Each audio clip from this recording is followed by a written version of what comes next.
To the Minister for Climate Change Issues, what reports has he received on changes in investments that are good for New Zealand and will help reduce emissions? Mr. Speaker, there has been a marked shift in two areas. First, there has been a sharp increase in renewable energy investment.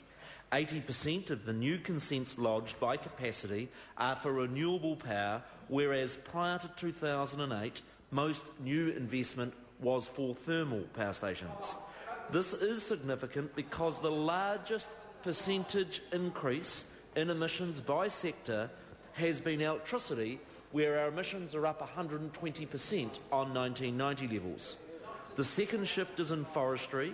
The last decade saw the worst period of deforestation since records began in the 1930s.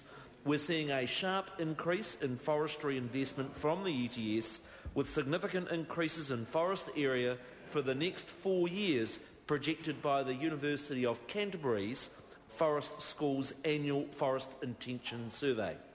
Auchinvole. Speaker, supplementary to the Minister. What advice has the Minister received on how much the ETS will reduce emissions, and will it enable New Zealand to meet its Kyoto obligations? Mr. Speaker, I'm advised the ETS will reduce New Zealand's emissions by 19 million tonnes of CO2 equivalent, and based on current projections will enable New Zealand to meet its Kyoto targets.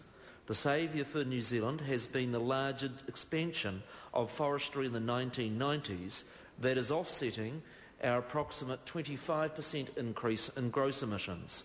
The longer-term concern is that as those forests reach maturity, we will be quite exposed. That is why it's so important that we take steps now to constrain emissions growth and encourage new forest plantation. Auchinvole. Speaker, supplementary to the Minister. What changes did National make to the ETS, and how does this impact proportionately on the costs borne by businesses and households? Mr. Speaker, the most significant change we made was reducing the cost by half for both householders and businesses.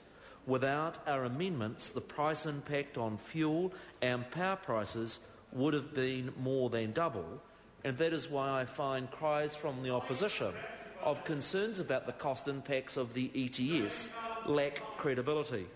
Some people have claimed that our amendments shift the relative burden between households and industry. That is not correct, but both are half the costs.